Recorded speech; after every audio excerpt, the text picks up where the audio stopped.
Assalamualaikum my dear students, how are you all? I hope you all are fine. Your math teacher Ms. Hiba here. Today we are going to solve question number 7 of exercise 2C, which is on page number 32. In this question we have to multiply. In previous questions we have done addition and subtraction. Now we have to do multiplication. अब इस सवाल में हमें multiply करना है. अब हमारे पास यहाँ 2 terms दी हुई हैं जिनको आपस में multiply करना है.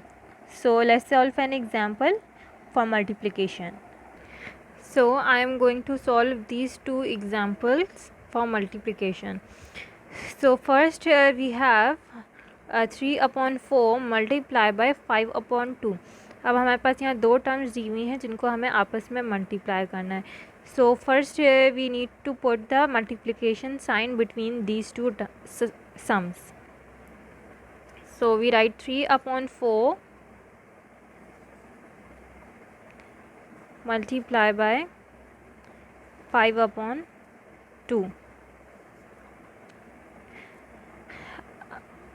Now we have to multiply these two sum. अब मल्टीप्लिकेशन का जो मेथड है वो ये है कि जिस तरह एडिशन और सब्ट्रैक्शन में हमें डिनोमिनेटर पहले सेम करना पड़ता था और फिर उनको अकॉर्डिंग टू द कंडीशन उसको ऐड या सब्ट्रैक्ट करना पड़ता था, लेकिन मल्टीप्लिकेशन में हमें ऐसा कुछ नहीं करना है. बस सिंपली हमें जो न्यूमरेटर है उसको न्यूमरेटर से मल्टीप्लाई करना है और डिनोमिनेटर को डिनोमिनेटर से मल्टीप्लाई करना है. We don't need to make the denominator same. इसमें मल्टीप्लिकेशन में हमें डिनोमिनेटर सेम करने की ज़रूरत नहीं होती.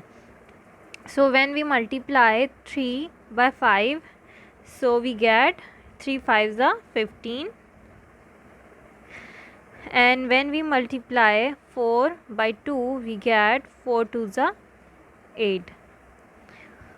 सो now we have to reduce this. अगर ये दोनों किसी एक टेबल में आते हैं और आपस में कैंसिल आउट हो सकते हैं तो हम उसको कैंसिल आउट कर देंगे, बट 15 और 8 जो है वो एक टेबल में नहीं आते. So this is the answer for example A, example number 1. ठीक है, अब ये अगर रिड्यूस होते तो हम इसको रिड्यूस करके उसका आंसर लिखते.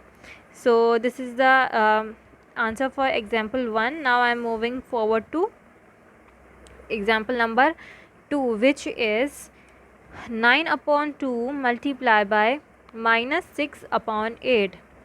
So here we have also two terms and we need to multiply it. So first we put the multiplication sign between them. So here I write the multiplication sign.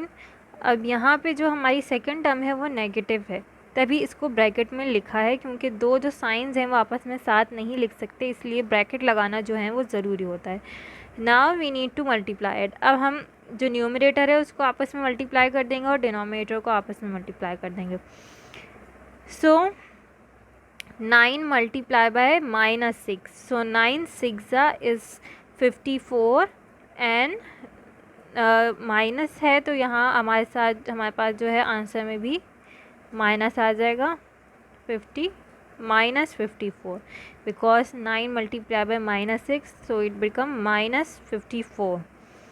Now denominator 2 8. अब हमारे पास 8 के साथ negative sign नहीं है, यह हमारे पास numerator के लिए साइन थी सिर्फ. तो so when we multiply 2/8, so we get 2 8 16.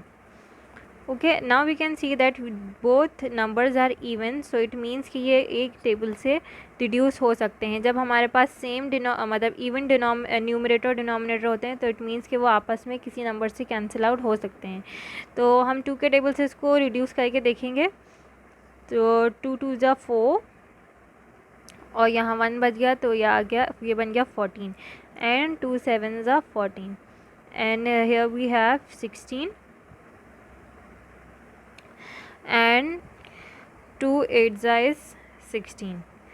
तो यहाँ हमारे पास जो है वो -27/8 आ गया. अब 27 और 8 जो है वो एक टेबल में नहीं आते, क्योंकि 27 जो है वो ऑड नंबर है और 8 जो है वो इवन नंबर है. इट मीन्स कि और मज़ीद रिड्यूस नहीं हो सकता.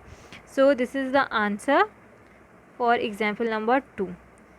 So I hope you understand that how to solve multiplication. It is very simple that we need to just multiply the numerator with numerator and denominator with denominator.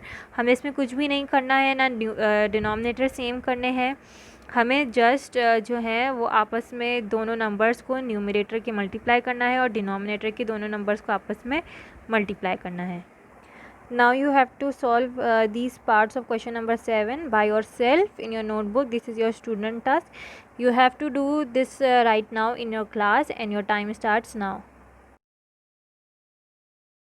I hope you have done the question number 7 in your notebook. Now I am moving to question number 4, which is show that this term is equal to this term. अब हम देख सकते हैं कि यहाँ हमारे पास दो sides हैं. एक ये जो है, ये पूरी साइड जो है ये हमारी लेफ़्ट हैंड साइड है, और जो ये दूसरी साइड है ये हमारी राइट हैंड साइड है. इसका मतलब ये है कि हमें पहले एक साइड को सॉल्व करना है और फिर दूसरी साइड को अलग से सॉल्व करना है, और उन दोनों के जो आंसर होंगे वो सेम होंगे. जब भी आपके पास शो दैट की बात हो रही हो, इट मीन्स कि आपको ये प्रूव करना है कि लेफ़्ट हैंड साइड जो है वो इक्वल है राइट हैंड साइड के. आप पहले क्या करेंगे इसमें कि ये जो ब्रैकेट हैं इनको सॉल्व करेंगे. पहले ये ब्रैकेट सॉल्व करेंगे, इनका डिनोमिनेटर कॉमन करने के बाद इसको जैसे हमने एडिशन किया था वैसे ही इसको एडिशन सॉल्व कर देंगे. सॉल्व करने के बाद एंड में आपके पास एक टर्म बन जाएगी. फिर उस एक टर्म को आपको इस वाली जो थर्ड टर्म है इससे ऐड करना है. फिर इसको भी वैसे ही करना है जैसे आप एडिशन में करते हैं, कॉमन डिनोमिनेटर बना के एलसीएम लेके, बिल्कुल वैसे ही आपको इसको पूरी जो टर्म है ये सॉल्व हो जाएगी. Similarly you have to solve this side. इसी तरह आपको इस साइड को भी सॉल्व करना है. पहले आप ब्रैकेट सॉल्व करेंगे, डिनोमिनेटर कॉमन बनाएंगे, एलसीएम लेंगे. उसके बाद जब आपके पास एक ब्रैकेट सॉल्व होने के बाद एक सिंगल टर्म बच जाएगी, उसके बाद आप ये वाली टर्म को उस वाली टर्म से प्लस कर देंगे, क्योंकि यहाँ प्लस साइन है बीच में. अगर माइनस होता तो हम उसको माइनस कर देते. तो उसको माइनस करने ऐड करेंगे, और ऐड करने के लिए भी वही अगेन दोबारा आपको उन दोनों की डिनोमिनेटर को सेम करना पड़ेगा एलसीएम लेके. और फिर आखिर में जो एक आंसर आएगा वही लेफ़्ट हैंड साइड का होगा और वही राइट साइड का. दोनों साइड्स के जो आंसर्स हैं वो सेम होंगे. अगर सेम नहीं हुए तो इट मीन्स कि आपने कोई गलती की है, you have to do that again. But अगर आपके आंसर दोनों सेम आ रहे हैं तो इट मीन्स कि आपने ये बिल्कुल सही किया है. जिस तरह हमने सिंप्लीफिकेशन वाले क्वेश्चन में किया था क्वेश्चन नंबर 6 में, वैसे ही आपको जो है ये क्वेश्चन नंबर 4 में करना है. बस इन्होंने यहाँ पे ब्रैकेट्स लगा दिए हैं, तो ब्रैकेट से कंफ्यूज होने की बिल्कुल ज़रूरत नहीं है. आपको बिल्कुल वैसे ही क्वेश्चन नंबर 6 की तरह इसको सॉल्व करना है. बस आपको ये प्रूफ करना है कि दोनों साइड्स जो हैं वो आपस में इक्वल हैं. So this is your home task. You have to do this question in your home. See you in the next video. Take care. Allah Hafiz.